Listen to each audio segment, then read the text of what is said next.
قدم قدم پہ برکتیں، نفس نفس پہ رحمتیں،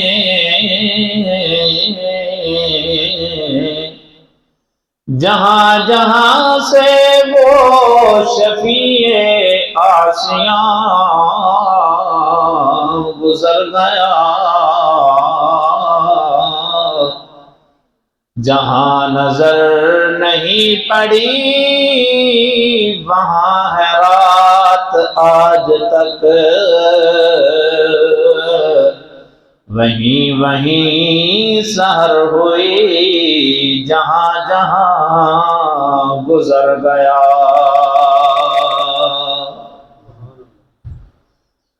انتہائی قابل قدر معززین و مکرمین سامعین حضرات،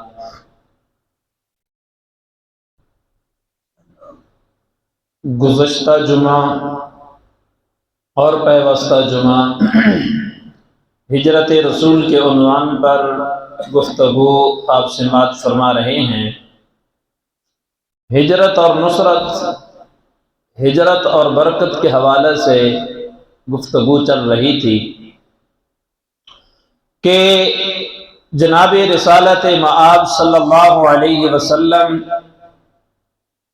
غار ثور سے آگے کا جب سفر شروع فرماتے ہیں،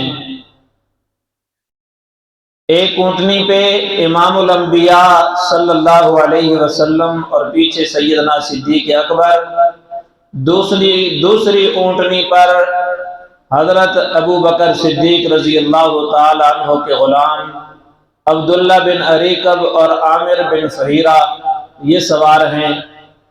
اب اس راستے میں، اس سفر میں بھی بہت سے واقعات پیش آتے ہیں اور اللہ تعالی کی طرف سے مدد اور نصرت پھر ملتی ہے، جن میں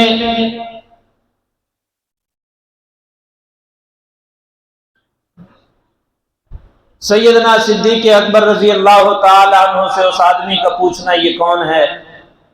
سیدنا صدیق اکبر رضی اللہ تعالی عنہ نے فرمایا کہ رجل یہدینی الی السبیل، یہ وہ آدمی ہیں جو مجھے راستے کی رہنمائی فرماتے ہیں، ہدایت کا راستہ دکھاتے ہیں، جنت کا راستہ دکھاتے ہیں۔ اور اس آدمی نے کچھ اور سمجھا اور چل دیا۔ اور اسی طرح نبی صلی اللہ علیہ وسلم کا تعاقب کرتے ہوئے ایک شخص آتا ہے، نام یاد ہے کیا نام تھا؟ سراقہ بن مالک، سراقہ بن مالک۔ تو اب سراقہ بن مالک جب کئی بار گرتا ہے، گھوڑا زمین میں دھستا ہے، بالآخر جب چوٹیں لگیں اور گھوڑا زمین میں دھسا تو سمجھ گیا میں کسی اور نیت سے آیا تھا، میرے اللہ کو منظور کچھ اور ہے۔ نبی کے قدموں میں پڑا، معافی مانگی کہ حضور مجھے معاف فرما دیجئے۔ اور پھر نبی صلی اللہ علیہ وسلم نے فرمایا تھا کہ عامر بن فہیرہ تو میرا سر لینے آ رہا ہے، میں تو تجھے اپنے غلاموں کی فہرست میں دیکھ رہا ہوں۔ تو اونٹوں کے لالچ کے چکر میں میرا تعاقب کر رہا ہے، میں تو کسریٰ بادشاہ کے کنگن تیرے ہاتھوں میں دیکھ رہا ہوں۔ اور پھر اللہ تعالیٰ نے اعزاز بخشا، وہیں پہ مسلمان ہوئے، واپس لوٹے، یا پھر مختلف روایتیں ہیں فتح مکہ کے بعد ایمان کا اظہار فرمایا، دل مطمئن کر کے گئے، راستے میں لوگوں کو ملے اور کہا کہ میں اس راستے سے دیکھ آیا ہوں، اس راستے پہ آپ نہ جائیں۔ انہوں نے بھی واپسی کی راہ لی، اللہ نے یہ مدد اور نصرت فرمائی، آگے سفر اختیار فرمایا۔ تو ایک ترتیب تھی کہ رات کو سفر کرتے اور اس وقت تک سفر کرتے جب تک کہ سورج کی تپش اور گرمی زیادہ نہ ہو جاتی، پھر جب سورج زیادہ روشن ہوتا اور گرمی بڑھنے لگتی پڑاؤ ڈالتے، آرام فرماتے، عصر کے قریب پھر سفر اختیار فرماتے۔ تو لہٰذا حسب معمول جناب رسول اللہ صلی اللہ علیہ وسلم نے رات کا سفر فرمایا۔ جب دن کی روشنی بڑھی، دھوپ بڑھی، گرمی کی شدت بڑھی، ایک درخت کے نیچے جناب رسول اللہ صلی اللہ علیہ وسلم نے پڑاؤ ڈالا۔ اب یہاں پہ بھی ایک خاص واقعہ پیش آتا ہے۔ اب دیکھیے نا، میں نے جس وجہ سے یہ موضوع شروع کیا تھا کہ ہم تو ربیع الاول میں نبی صلی اللہ علیہ وسلم کی ولادت باسعادت کے تذکرے کر سن کر اپنے ایمان کو جلا بخشتے ہیں، لیکن کبھی ہم نے یہ بھی سوچا کہ اسی ربیع الاول کی مناسبت سے نبی صلی اللہ علیہ وسلم کی زندگی کی کتنے اہم واقعات اور کتنے امتحان اور ابتلاء کے آزمائش کے سفر بھی گزرے ہیں، اس چیز کو بھی ہمیں مد نظر رکھنا ہے، نبی صلی اللہ علیہ وسلم کی پوری حیات طیبہ پہ نظر رکھنی ہے۔ تو فخر دو عالم صلی اللہ علیہ وسلم اب یقیناً یہ ربیع الاول کے دن ایام چل رہے ہیں، جو کہ 27 سفر کا آغاز تھا۔ 3 دن اور 3 راتیں تو نبی صلی اللہ علیہ وسلم نے غار ثور میں گزاری ہیں، اگلا سفر تو ربیع الاول میں ہو رہا ہے۔ تو جناب رسول اللہ صلی اللہ علیہ وسلم وہاں پہ پڑاؤ ڈالتے ہیں، آرام فرماتے ہیں۔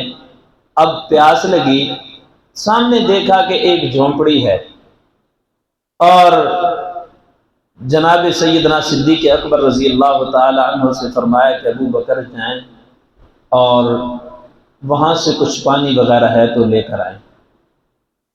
اب وہ جھونپڑی کس کی ہے؟ ام معبد کی ہے، ام معبد کی ہے، مشہور واقعہ ہے یہ۔ جناب سیدنا صدیق اکبر رضی اللہ تعالی عنہ وہاں پہ جاتے ہیں، اور جا کر وہاں پہ جھونپڑی میں ام معبد بڑھیا موجود ہیں، اور ابو معبد وہاں پہ موجود نہیں تھے، لہٰذا اس بڑھیا سے پانی مانگا۔ تو بڑھیا کہنے لگی کہ اصل میں میرا ایک خامد ہے، وہ بکریاں چرانے جاتا ہے، شام کو مشکیزہ ایک پانی کا بھر کے لاتا ہے، رات بھر ہم اس پہ گزارا کرتے ہیں، دن کو وہ پانی ختم ہو جاتا ہے، پھر شام کو لاتا ہے، اب پانی تو گھر میں موجود نہیں ہے۔ تو سیدنا صدیق اکبر رضی اللہ تعالیٰ عنہ واپس آئے، جناب رسول اللہ صلی اللہ علیہ وسلم کو بتلایا۔ فخر دو عالم صلی اللہ علیہ وسلم نے فرمایا کہ اگر پانی نہیں ہے تو بکریاں انہوں نے رکھی ہوئی ہیں، تو شاید دودھ گھر میں ہو، ان سے دودھ مانگیں کہ دودھ ہے تو وہ دے دیں، پیاس بجھا لیں۔ سیدنا صدیق اکبر رضی اللہ تعالیٰ عنہ دوبارہ جاتے ہیں اور دودھ کا مطالبہ کرتے ہیں، تو وہ پھر ام معبد کہنے لگی کہ دودھ بھی نہیں ہے۔ اب بکریاں ظاہر بات ہے گھر میں موجود نہیں ہے کہ کسی کا دودھ جو ہے وہ نکال کے دے دیتے۔ ایک نخیف اور کمزور اور دبلی پتلی سی بکری گھر میں موجود ہے، اور وہ تو چلنے کے قابل بھی نہیں ہے، تو اس کی تو رگوں میں خون کی کمی ہے، دودھ کہاں سے آئے گا؟ تو لہٰذا دودھ بھی نہیں ہے۔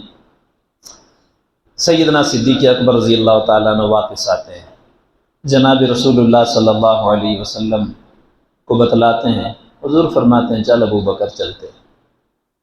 اللہ اکبر کبیرہ۔ اب پھر دیکھیے حالات کیسے بدلتے ہیں، رحمت والے نبی کے قدم جہاں پہ پڑتے ہیں، اللہ پھر کیسے وہاں پہ رونقیں اور بہاریں نصیب فرما دیتا ہے۔ میرے کریم آقا احمد مجتبی جناب محمد مصطفیٰ سب کہہ دو صلی اللہ علیہ وسلم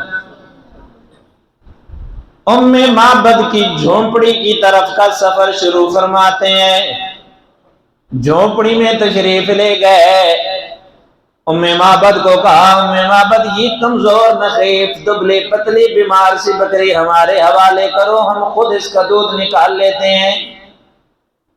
بکری حوالے کی، رسالت مآب صلی اللہ علیہ وسلم نے رحمت والا ہاتھ بکری کی پشت کے اوپر پھیرا، میرے کریم آقا نے ہاتھ اٹھائے، اللہ کریم سے دعا مانگی۔ سیدنا صدیق اکبر رضی اللہ تعالیٰ عنہ فرماتے ہیں منٹوں میں بکری کی صحت بہتر ہونا شروع ہو گئی، وہیں کھڑے کھڑے بکری کا جسم پھولنے لگا، موٹی تازی فربا ہونا شروع ہو گئی، صحت مند ہوئی، تھنوں میں دودھ بھر آیا۔ رسالت مآب صلی اللہ علیہ وسلم نے فرمایا جاؤ ابو بکر اب اس کا دودھ نکالو۔ سیدنا صدیق اکبر رضی اللہ تعالیٰ عنہ نے معبد سے کہا معبد اپنے گھر کے برتن پیش کرو، میں دودھ نکالتا ہوں۔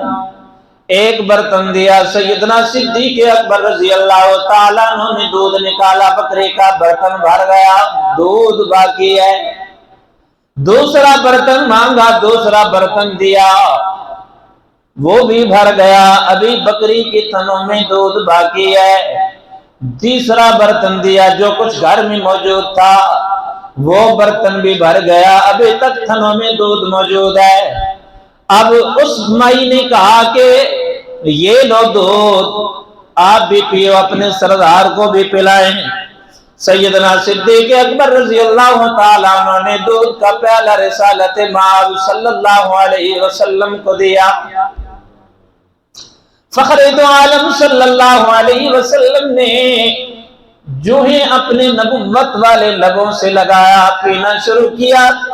عجیب حدیث کی کتابوں کے اندر یہ حدیث موجود ہے، مصباح والے نے بھی نقل کیا ہے، دیگر حدیث کی کتب میں بھی یہ حدیث موجود ہے۔ اللہ اکبر کبیرہ، جب میرے مصطفیٰ نے دودھ پینا شروع کیا، پیاس جو بجھ رہی ہے، عجیب الفاظ نقل کیے ہیں حدیث کی کتب نے۔ سیدنا صدیق اکبر رضی اللہ تعالیٰ عنہ فرما رہے ہیں، شرب رسول اللہ